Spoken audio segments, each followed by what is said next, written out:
A criação clama teu nome, vivemos pra te adorar. Outro não há, ninguém tão grande. Pra sempre tu reinarás,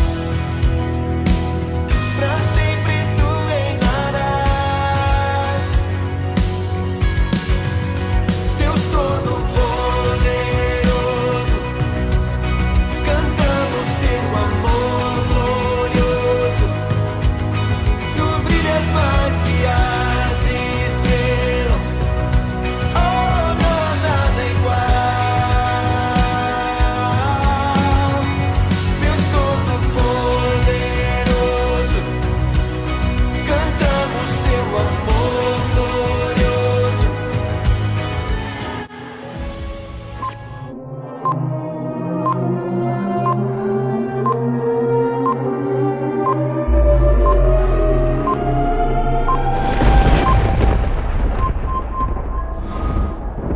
Efésios capítulo 1, versículo 10, é o texto da palavra que nós vamos meditar. Diz assim o texto: de fazer convergir nele, na dispensação da plenitude dos tempos, todas as coisas, tanto as dos céus como as da terra. O propósito de Deus é fazer convergir em Cristo todas as coisas, tanto as dos céus como as da terra. Guarda esse texto no teu coração, porque ele pode ser um texto central, um texto-chave da palavra de Deus, de toda a Bíblia, um dos mais importantes para você guardar no seu coração. Por quê? E a resposta é que neste versículo há um propósito divino, desde a eternidade. Efésios é uma das cartas mais importantes de toda a palavra de Deus. A carta aos Efésios é importantíssimo para todo crente. Eu sou apaixonado porque um dos maiores mistérios da Bíblia, eu encontrei resposta porque fala de um propósito divino, fazer convergir nele. E olha só, o versículo 9 fala, ó, desvendando o mistério da sua vontade, da vontade de Deus, segundo o seu beneplácito, que propôs em Cristo, ou seja, em Cristo, nele, fazer convergir na dispensação da plenitude dos tempos, ou seja, no final desse período, desses tempos. Você sabe, você que me acompanha já sabe a respeito que eu falo dos 7 dias da criação, dos 7 milênios da Terra, da humanidade. O último milênio é o reino de Deus, é o milênio, que é o reino de Cristo, Cristo reinando aqui na Terra fisicamente.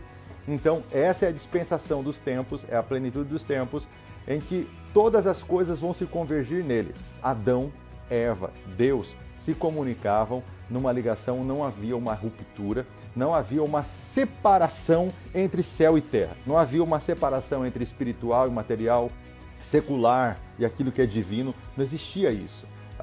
O paraíso, o jardim, era uma espécie de céu na terra, é o reino de Deus aqui na terra. Na verdade, era a capital do reino, era o local central onde Deus aparecia sempre na viração do dia para poder se encontrar com o homem. O homem, a humanidade, prestava contas dos seus cuidados, da obra de Deus ali naquele lugar. Então, quando Adão e Eva pecam, os céus fecharam as suas portas. Os céus agora se tornaram de bronze para a humanidade. Então, o que houve é um distanciamento. Agora, as portas dos céus seriam abertas esporadicamente para a humanidade. Houve então uma ruptura entre o espiritual e o material. Isso mesmo, eu quero que você esteja bem atento para aprender isso. Houve uma ruptura entre o material e espiritual. E isso é muito importante porque isso mudou o curso da história da humanidade. E isso tem movido o coração, ou os corações e as mentes dos sábios desses séculos. Então agora a realidade foi dividida entre a espiritual e a material. É a primeira coisa que acontece. Céus e terra estão separados. Há uma ruptura entre os céus e a terra, entre o espiritual e o material. Francis Schaeffer, um grande escritor, teólogo, defensor do Evangelho, ele fala sobre o andar de cima e o andar de baixo. O andar de cima é aquilo que nós conhecemos como mundo espiritual. O andar de baixo é aquilo que nós conhecemos como mundo físico ou mundo material, ou como os naturalistas gostam de chamar aquilo que é natural. Os pensadores, principalmente aqueles da Revolução Francesa, os filósofos que queriam enfraquecer a igreja, entenderam que aquilo que está rompido já não tem tanta importância, ou seja, já que nós não temos mais o contato com o mundo espiritual, já que essa realidade espiritual agora está separada, está dividida da realidade física, nós temos dois caminhos, nós temos duas decisões a tomar. A primeira, ou a gente tenta criar uma ponte para que possamos chegar até lá, ou então nós vamos declarar que o mundo espiritual, já que está rompido, já que há uma ruptura, não tem importância alguma para nós. Então nasce a filosofia positivista, ou melhor, ela se desenvolve. E um dos desenvolvedores dele é Nietzsche. Eles agora desenvolvem a ideia de que, já que é uma ruptura, não tem importância estarmos atentos ao mundo espiritual, já que Deus mesmo fez a separação. Então, eles começam a reavivar os pensamentos de Aristóteles, e isso se torna, na igreja medieval, um grande problema. E é por isso que surge um teólogo chamado Tomás de Aquino para poder reinterpretar os escritos e os pensamentos de Aristóteles em detrimento de Platão, já que Agostinho formatou a sua teologia toda baseada nos pensamentos de Platão, aliada à Bíblia, à Palavra de Deus, já que ele entendia que os pensamentos de Platão não eram diferentes da Bíblia. Tomás de Aquino agora tem que enfrentar um novo problema. Os padres, eles estão sendo influenciados pelo reavivamento dos pensamentos de Aristóteles que foram trazidos na Idade Medieval pelos árabes e pelos muçulmanos que queriam enfraquecer a igreja, dizendo, tá vendo? Olha, o que Agostinho escreveu estava errado, que você precisa entender que Aristóteles estava certo. Então nasce a necessidade de se levantar Tomás de Aquino para poder reinterpretar, e Tomás de Aquino agora começa a dizer o seguinte, olha, a razão é complementada pela graça. A graça complementa a razão. O homem, ele pode compreender de forma natural e simples a salvação, a obra de Deus. Daí fortaleceu muito aquela ideia de teologia natural, ou seja, a revelação natural, a revelação geral, que pela criação você pode conhecer a Deus e saber que existe um Deus. E Tomás de Aquino diz que através de uma abordagem racional, você pode ganhar o coração de alguém, e aí você vai partir no segundo passo para uma abordagem espiritual, para uma revelação especial, que através da revelação geral, você tem um ponto de contato para evangelismo, para que depois disso você venha complementar com a revelação espiritual aquilo que vai alcançar o coração dos pagãos, dos ímpios, daqueles que estão distantes de Deus. Tomás de Aquino, então, ele começa a criar uma nova teologia que necessariamente vai de encontro, não ao encontro, vai de encontro à verdadeira revelação da palavra de Deus, de que a graça não é complemento, de que a graça é tudo. A graça não veio para complementar uma revelação natural, a graça não veio para complementar uma revelação geral. Não, a graça de Deus é tudo que o homem precisa. A graça não pode ser um complemento.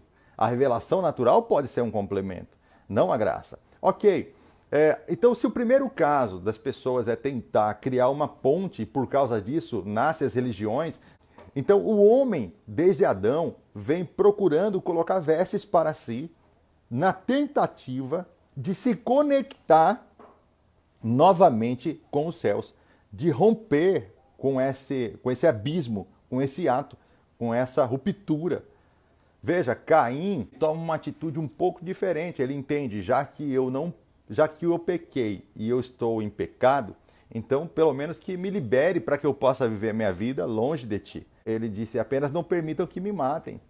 Caim, então, toma a segunda atitude. Se a primeira é tentar construir pontes, é tentar construir religião, é tentar construir vestes para si, a segunda postura da humanidade é justamente aquela dos filósofos da Revolução Francesa, do Iluminismo, quando eles já disseram assim, já que está rompido, então comamos e bebamos, porque amanhã morreremos. Não tem por que buscar a Deus. Não tem por que nós fazermos as coisas aqui nessa terra se preocupando com que Deus se agrada ou não se agrada, daquilo que Ele gosta, daquilo que Ele não gosta. Então vamos viver da forma que a gente quer. Então aí se fortalece a filosofia materialista, que deu origem ao comunismo, ao socialismo, e todas as causas sociais são de cunho material. O apóstolo Paulo mesmo combatia isso dizendo que o reino de Deus não é comida nem bebida, que ação social é importante, justiça social é importante para nós, mas existe uma justiça que é mais importante do que a justiça social, que é a justiça divina,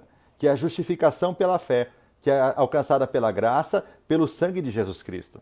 Mas a justificação social é mais uma tentativa do homem sem Deus buscar uma moral para se sentir um pouco melhor do que é, ao invés de reconhecer a sua pequenez, ao invés de reconhecer que o problema do planeta Terra, o problema das injustiças, o problema das desigualdades ou da pobreza, na verdade está no pecado. Porque o sistema, e todo e qualquer sistema de governo, vai ter muitas falhas, e é o próprio ser humano que estará no comando dela, porque o ser humano é falho. Então o que nós temos que entender nessa ruptura que houve no Éden, até os dias de Cristo, como as pessoas tiveram duas atitudes. A primeira, tentar fazer vestes para si, tentar construir pontes. Veja, em Babel, onde se originou depois a Babilônia e depois se tornou a Grande Babilônia, nós vemos um homem chamado Nimrod, querendo construir uma torre que chegasse até o céu, porque assim eles seriam semelhantes a Deus. Então é o homem tentando alcançar o céu, sendo que a verdade da palavra de Deus, a verdade da Bíblia é: Deus é que se fez carne, foi Deus quem tabernaculou, foi Deus que se fez homem, se humilhou para buscar os homens. Quem busca, nesse caso, é Deus. E os homens, em todas as suas tentativas de construir pontes, de fazer vestes, de construir torres, ele falhou. Sempre falhou. Então, Adão tentando construir suas vestes, Caim tentando seguir o seu próprio caminho, ao invés de se arrepender do pecado de ter matado o seu próprio irmão, de assassinado o seu próprio irmão à traição. Babel, que se tornou a Grande Babilônia, sempre tentando construir torre para chegar ao céu, para tentar ser igual a Deus ou tentar se livrar de Deus. Nós vemos que nessas iniciativas humanas, diante dessa ruptura com os céus, nunca se submeteu a Deus, ao projeto de Deus e ao plano de Deus, que desde o princípio da queda ele já havia dito que o descendente da mulher vai pisar a cabeça da serpente, terá o seu calcanhar ferido, mas ele vai trazer redenção para os homens. Então o ser humano, tomando essas duas atitudes, tentando construir pontes ou rompendo com os céus, desistindo dos céus, desistindo dessa conexão com Deus, o espiritual já não tem mais importância, temos que viver de uma forma materialista. Por isso eles ensinaram o ceticismo, o ateísmo, outras formas de preencher a graça de Deus na vida do homem. O ser humano está a todo momento tentando preencher o lugar da graça de Deus. Em todo momento. Veja, o que nós temos agora na moda é o cientificismo. É a religião da ciência. Tenha fé na ciência. Você precisa ter fé em Deus. É a ciência se posicionando no lugar de Deus. E veja que muitos cristãos seguem essa linha de raciocínio. Veja, eu não estou dizendo contra a ciência, estou dizendo que o cientificismo é o exagero de confiar na ciência em detrimento a Deus, no lugar de Deus. Então, Deus, desde o princípio, vem demonstrando suas iniciativas para conectar o céu com a terra. Desde o princípio, vou repetir, desde o princípio, Deus vem demonstrando as suas iniciativas para conectar os céus com a terra. E quando nós vemos com Jacó, quando ele está com a cabeça na pedra, uma escada desce do céu, com um anjo subindo e descendo, quando nós vemos Deus vindo e fazendo vestes para Adão e Eva com as suas próprias mãos, quando nós vemos Natanael, Jesus Cristo dizendo a ele, coisas maiores do que essas verá, você vai ver os céus abertos e os anjos de Deus subindo e descendo sobre o Filho do Homem.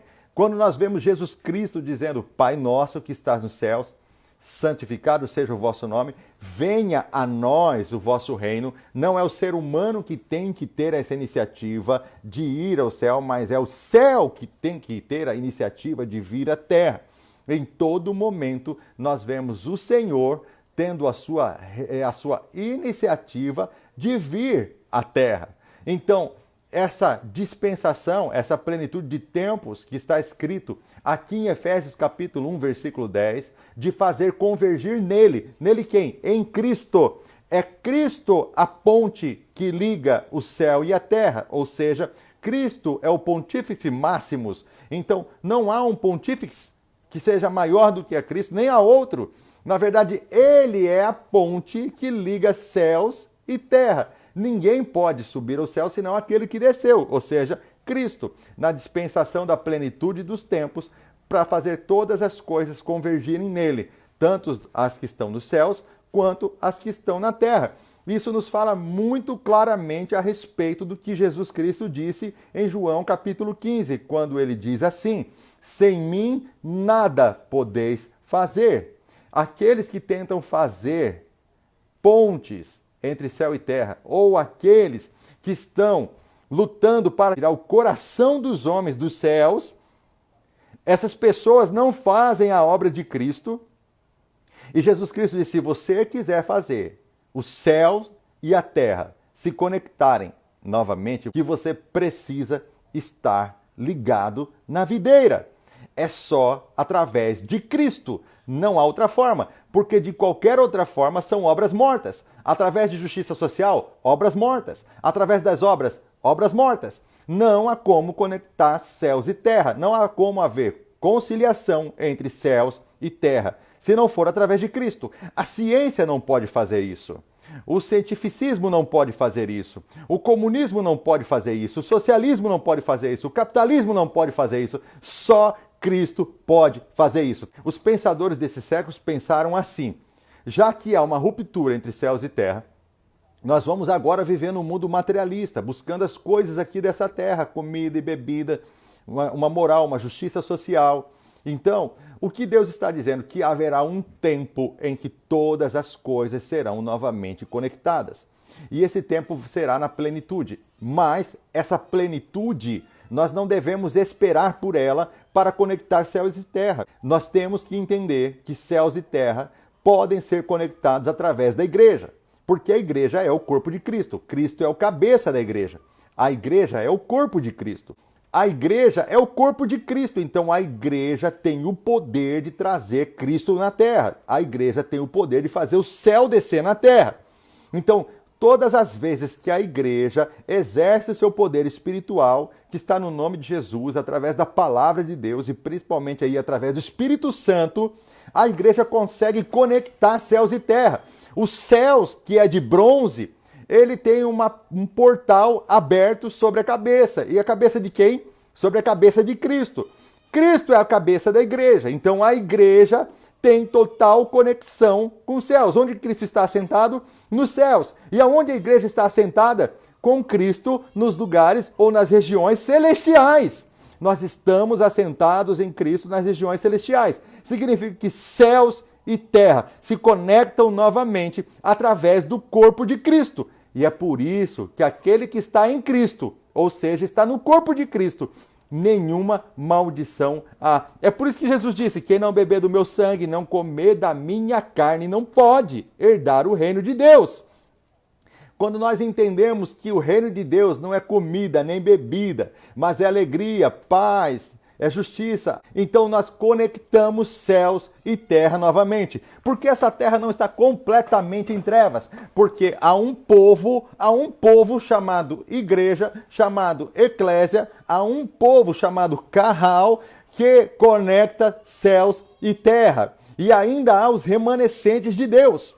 Nós temos que tomar muito cuidado com os nossos filhos, temos que tomar muito cuidado com os nossos jovens. Eles estão sendo envolvidos nessas filosofias positivistas, materialistas, ceticistas. Quantos são os nossos jovens hoje que já não acreditam mais na palavra de Deus? Veja, Com o ceticismo entrou o liberalismo. O liberalismo significa que a palavra de Deus não é inspirada por Deus. Muitos teólogos hoje são liberais. Eles já não acreditam mais em milagres, eles já não acreditam mais na manifestação do Espírito Santo, eles já não acreditam mais na inerrância da palavra de Deus. E por causa disso, muitos jovens que são a próxima geração da igreja, hoje começam a duvidar do que está escrito.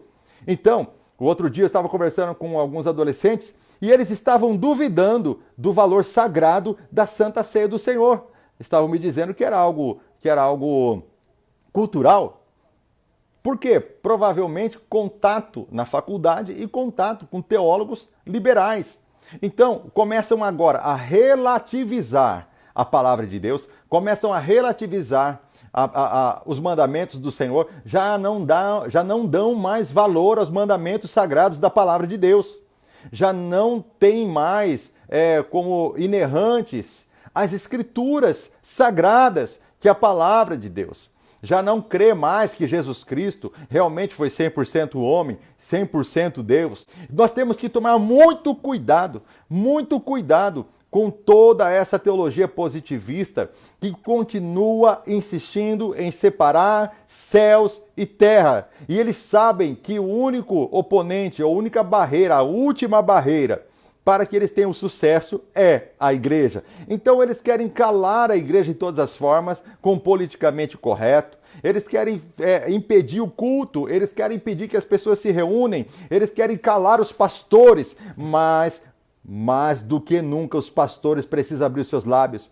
Mais do que nunca os pastores precisam entender um pouco mais de apologética para poder defender a fé e principalmente os seus filhos, jovens, crianças que estão dentro da igreja e já estão com a mente completamente formatada pelo mundo e não pela palavra de Deus. Por quê? Porque eles já não estudam mais a palavra, já não há mais escola bíblica. Porque não tem escola bíblica, já não estudam mais a palavra.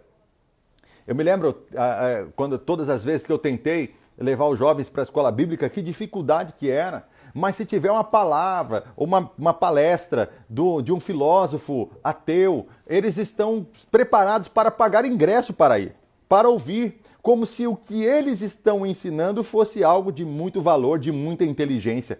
Na verdade, eles até parecem intelectuais, parecem que estão falando de coisas inteligentes, mas na verdade falam de loucura, porque Deus vai confundir a sabedoria dos sábios desse século. Ele usa a simplicidade e ele usa o simples para confundir os sábios. Sabe por quê? Porque a sabedoria de Deus é loucura para este mundo perdido, que insiste em viver essa ruptura, sendo que lá na cruz do Calvário, Jesus estabeleceu uma ponte entre os céus e a terra. E hoje nós podemos declarar que venha a nós o vosso reino. Seja feita a tua vontade aqui na terra, como ela já é feita lá nos céus. E só a igreja pode declarar: Maranata, ora vem Senhor Jesus, vem estabelecer o seu reino aqui na terra, vem estabelecer o seu governo aqui entre nós. Entenda algo, Deus teve um propósito, e o propósito foi de fazer convergir em Cristo céus e terra. Esse é o mistério que está lá em Efésios capítulo 1, versículo 9, desvendando-nos o mistério da sua vontade, segundo o seu beneplácito, que propusera em Cristo, de fazer convergir nele, na dispensação da plenitude dos tempos, todas as coisas, tanto as dos céus como as da terra. Nele, digo, no qual fomos feitos herança, predestinados segundo o propósito daquele que faz todas as coisas, conforme o conselho da sua vontade, a fim de sermos, para louvor da sua glória, nós, o que de antemão esperamos em Cristo. Sem mim, nada podeis fazer. Sem conexão, sem estar ligado, sem estar conectado na videira, nada podemos fazer de fato que tenha valor, valor espiritual, valor tanto nos céus como na terra. A igreja é a única na terra que pode viver uma vida única, ligada. Para nós já não há mais aquilo que é secular e aquilo que é espiritual. Para a igreja, esse mistério é diferente. A igreja agora tem o poder de viver assentada com Cristo nas regiões celestiais e ao mesmo tempo com os pés aqui na terra. Você, crente, é o único que pode viver o mundo secular e o espiritual ao mesmo tempo, sem separação, sem divisão. Sabe por quê? Porque em Cristo nós unimos a Deus e aquela barreira, aquela inimizade foi quebrada. Fomos reconciliados em Cristo Jesus. Então agora já não há mais secular. O que significa? O seu trabalho já não é secular e o seu ministério é espiritual. Não. O seu ministério e o seu trabalho é espiritual. Porque lá no seu trabalho você é um agente de Deus. Lá no seu trabalho você é responsável de levar o céu para aquele lugar. O céu rompe com as portas do inferno todas as vezes que a igreja avança, todas as vezes que um crente, que um servo do Senhor, que uma serva do Senhor entende que esteja aonde ela estiver, ela é responsável em fazer altares ao Deus único, ao Deus poderoso, assim como fez Abraão, assim como fez o apóstolo Paulo em suas viagens missionárias, completamente conectado com os céus. Qual é a obra da Grande Babilônia e qual é a obra do espírito do anticristo? Entristecer o Espírito Santo que há em nós. Neutralizar o poder do Espírito na nossa vida. Fazer com que o Espírito se apague dentro de nós, de tal forma que já não sintamos mais a presença, de tal forma que já não sintamos mais o toque do Senhor na nossa vida. Quando nós ouvimos uma pregação, um louvor, aquilo já não aquece mais o nosso coração. Quando a ministração da palavra de Deus, aquilo parece que já não nos alimenta mais.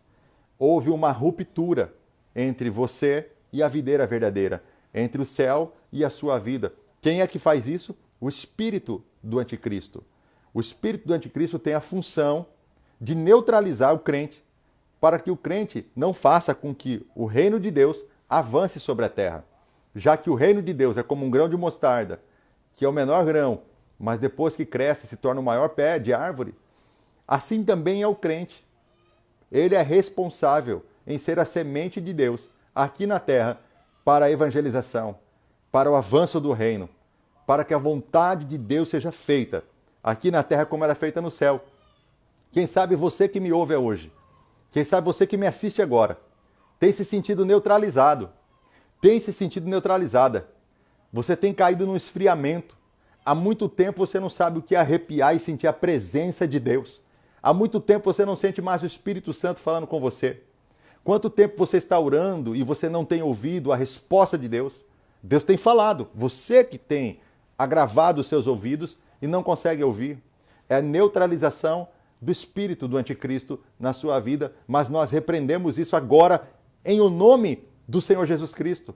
Você está liberado, você está liberada para estar conectado com os céus.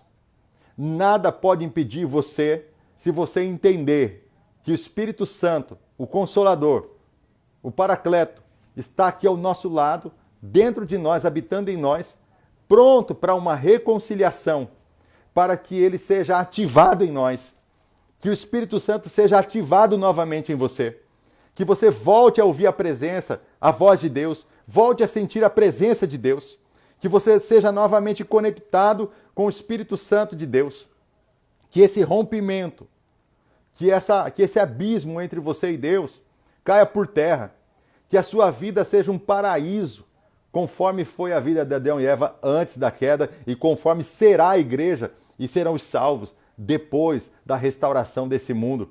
Os céus e a terra se separaram em Adão, mas em Cristo eles se ligam novamente. É a iniciativa de Deus de se conectar com o homem, de trazer o homem de volta para a sua presença.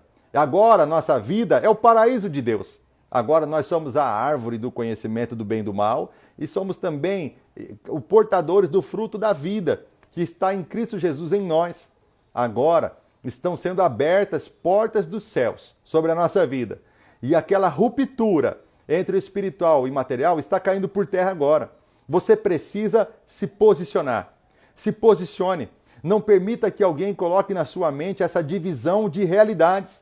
como se houvessem duas realidades, a material e a espiritual. Para o mundo, eu entendo que há, mas para você não há. Céus e terra são a mesma coisa. Quando você fala com Deus, é a mesma coisa quando você estivesse falando com Cristo aqui na terra.